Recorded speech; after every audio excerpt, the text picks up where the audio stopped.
Bike চালাতে কি helicopter? হ্যাঁ, পিছনে মায়া উঠালে কি আর হুশ থাকে না?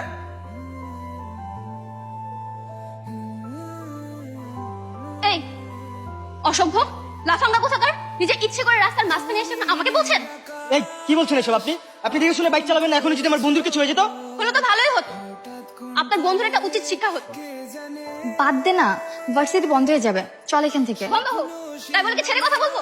আমি এক ফোনে ট্রিপল নাইনে কল দিয়ে আপনাদের নামে বিচার দেবো। এই যে আপা, একটু বকবক কম করেন। আর চিংড়ি মাছের মতো তো ফালান কিসের জন্য? আপনাকে যেন নেক্সট টাইম আমার চোখের সামনে না দেখি। দোস্ত, আমি তো মেরে দেখে একদম ক্রাশ খেয়ে গেছি। যেভাবে হোক ওর সাথে আমার প্রেম করতেই হবে। ভাই, এই অদ্ভুত একটা মেয়ের উপরে তোর ক্রাশ খাইতে হবে? দুনিয়া নাকি খাবারের অভাব পড়ছে? আরে বাটা, কি বলিস? এত সুন্দর দেখতে, আমার তো খুব ভালো লাগছে ভাই। তো সেটা তুই আগে বলবি না? আগে বললে কি আমরা মেয়েটার সাথে খারাপ ব্যবহার করতাম? দোস্ত, ও মনে হয় ভার্সিটির মধ্যে গেছে। চল ভিতরে যাওয়ার নাম্বারটা নিয়ে আসি। ভাই, এই জায়গায় তো হেলমেটের বাড়ি খাইছে, নাম্বার চাইতে যাও জুতার বাড়ি খাবে। তারপর চুপ থাক। দাঁড়া, আমার কাছে নাম্বার নেওয়ার একটা আইডিয়া আছে। তোর হেলমেটটা ভাঙলো কিভাবে? নিশ্চয়ই কেউ ইচ্ছা করে কাজটা করেছে। আমার খুব পছন্দের ছিল, আপু নিজের হাতে কিনে দিয়েছে। দাঁড়া, সরি, নাম্বার লেখা।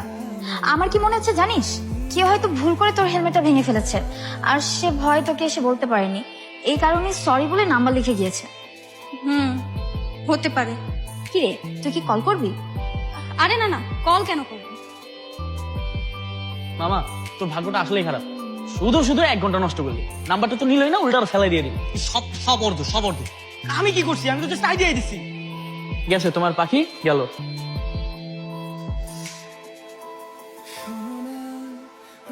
হ্যালো, হ্যালো, কে বলছেন? আমি মারিয়া। আজকে হয়তো আপনি আমার বাইকের হেলমেটটা নষ্ট করে ফেলেছেন, তারপর আপনার নাম্বার লিখে গেছেন, তাই না? ও আচ্ছা, আপনি। I am extremely sorry. আসলে এই কাজটি আমি ইচ্ছে করে করিনি। না না, সরি বলতে হবে না। আপনি যখন আপনার নাম্বারটা রেখে গেছেন তখন আমি বুঝতে পেরেছি আপনি অনেক ভালো একটা মানুষ। যাই হোক, শুনুন, আমার কিন্তু সব মিলিয়ে 5,000 টাকা লেগেছে। ও আচ্ছা, তাই নাকি? না না, আচ্ছা না, টাকাটা কখন দিবেন? টাকা? আপনি তো আমার হেলমেটের জরিমানা দেওয়ার জন্য নাম্বারটা রেখে গেছেন, তাই না? ও আচ্ছা, আপনি ঠিকই ধরেছেন। হ্যাঁ, জরিমানা তো দিবই আমি, সমস্যা নেই তো। তাহলে আপনি এক কাজ করুন, আমার বিকাশে আপনি টাকাটা পাঠিয়ে দিন। কিন্তু আমি তো টাকাটা সরাসরি দিতে যাচ্ছিলাম। আমরা তাহলে আগামীকাল দেখা করি। আচ্ছা ঠিক আছে, তাহলে আগামীকাল দেখা হচ্ছে। ঠিক আছে, আমি তাহলে এখন রাখি।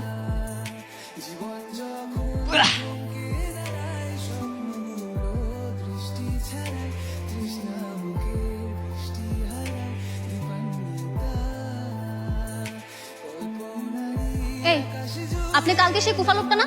আপনাকে দেখার পর থেকে তো আমার সাথে অঘটন ঘটে যাচ্ছে। না মানে আমি আসলে জরিমানা দিতে আসছি। জরিমানা মানে? ওই যে গতকালকে আপনাদের হেলমেটটা ভেঙে গেছিল না, ওইটারই জরিমানা। তার মানে কি আপনি আমার হেলমেট ভেঙে দিয়েছেন? না মানে হ্যাঁ, আর কি, ইচ্ছা করেই ভেঙেছিলাম। কি ইচ্ছা করে ভেঙেছেন? না ওই আর কি, ইচ্ছা করে ভেঙেছিলাম আর কি, নাম্বারটা নেওয়ার জন্য একটু চালাকি করেছি। দেখলি দেখলি কত খারাপ, আমার নাম্বার নেওয়ার জন্য আমার হেলমেট ভেঙে দিছে। আরে আপনি এত রাগ করছেন কেন? আমি তো জরিমানা দিচ্ছি, তাই না? লাগবে না আপনার জরিমানা, ফালতু লোক কোথাকার। এই চল তো। এই থামুন। আসলে আমি না ভুল করে ফেলেছি, আমাকে ক্ষমা করে দিন। আমি যেন নেক্সট টাইম আপনাকে আমার সামনে না দেখি। স্যার ভালো আছেন? জি ভালো, আপনাকে? স্যার আমাকে আপনি চিনবেন না, আমি আপনাকে একটা ভালো তথ্য দিতে এসেছি। কিসের তথ্য? স্যার এই রাস্তা দিয়ে তো একটা মেয়ে রেগুলার বাইক চালায় যায়। আমার তো মনে হয় আপনি কখনো স্যার ওর কাগজপত্র চেক করেন। প্রতিদিন তো কতজনই আসে যায়, কিন্তু আপনি এগুলো বলছেন কেন? স্যার ও রেগুলার আমাকে গর্বের সাথে বলে যে আমি পুলিশের চোখ ফাঁকি দিয়ে চলে যাই, কিন্তু স্যার আমি চাই ওকে একটা উচিত শিক্ষা যেন দেওয়া হয়। এত বড় সাহস! মেয়েটার নাম কি? স্যার ওর নাম হচ্ছে মারিয়া। রেগুলার ও হেলমেট পরে তো, তাই ওকে ধরতে পারেন। আজকে আসলে স্যার ওকে একটা মামলা দিয়ে স্যার। তাহলে তো বিষয়টা দেখতে হবে। ওই তো থাক, ওই যে ও চলে আসছে। আর স্যার আমি আইনে খুব শ্রদ্ধা করি তো, তাই বন্ধু বান্ধবদের ধরে দিতে। আপনি স্যার ওকে মামলা দেন, আমি চাই। হ্যাঁ বাইক থেকে নামেন। কি হয়েছে স্যার? গাড়ির কাগজপত্র বের করেন। গাড়ির তো কাগজ আছে, আর আমার ড্রাইভিং লাইসেন্সও আছে। সেটাই তো বের করেন, দেখবো। আসলে হয়েছে কি স্যার, তাড়াহুড়ো করে বাসা থেকে বের হওয়ার সময় ভুল করে লাইসেন্সটা বাসায় রেখে চলে আসছি। বিপদে পড়লে সবাই এমন কথা বলে। আর কাগজপত্র বাসায় রেখে আসতেন কেন? গাড়িটাই বাসায় রেখে আসতেন, এটা নিয়ে আসছেন কেন? সরি স্যার, আর কখনো এমন ভুল হবে না। ঠিক আছে, দেখি চাবিটা দেখি। বাইক রেখে চলে যান, বাসায় গিয়ে কাগজ নিয়ে এসে বাইক নিয়ে যাবেন, যান। কিন্তু স্যার, আমি বলছি না যে যান। এই কি আপনি এখানে? আমি তো আপনাকেই খুঁজে বেড়াচ্ছি। তাই নাকি? তো মনে মনে খোঁজার কি দরকার? আমার নাম্বার একটা কল দিলেই তো পারতাম। আবার নতুন করে একটা ঝামেলা করার জন্য, তাই না? আপনার সাথে কথা বলে তোমার কোনো না কোনো বিপদ চলে আসে। কি বলছেন? ঝামেলা মানে কি হয়েছে আপনার? হ্যাঁ, যেটা কখনো হয় নাই তাই হয়েছে। পুলিশ আমার বাইক আটকিয়েছে। পুলিশ? মানে পুলিশ কোথা থেকে আসলো? আচ্ছা, আপনি কি বাসা যাচ্ছেন? হ্যাঁ, বাসায় যাচ্ছি। আপনি যদি কিছু মনে না করেন, আমি কি আপনাকে লিভ দিতে পারি? কোনো দরকার নেই, আপনি যেখানে যাচ্ছেন সেখানে যান। আরে এত রাগ করছেন কেন? আমি কি জানতাম যে আজকে আপনাকে পুলিশে ধরবে? তা বুঝতে পেরেছি, কিন্তু আজকে যা হয়েছে সব আপনার জন্য হয়েছে। আচ্ছা, এত রাগ করে তো কোনো লাভ নেই, তাই না? বরং আপনি ওঠেন, আমি আপনাকে আপনার বাসা পর্যন্ত পৌঁছে দিই। আহা, একবার তো বিশ্বাস করবেন, ওঠেন।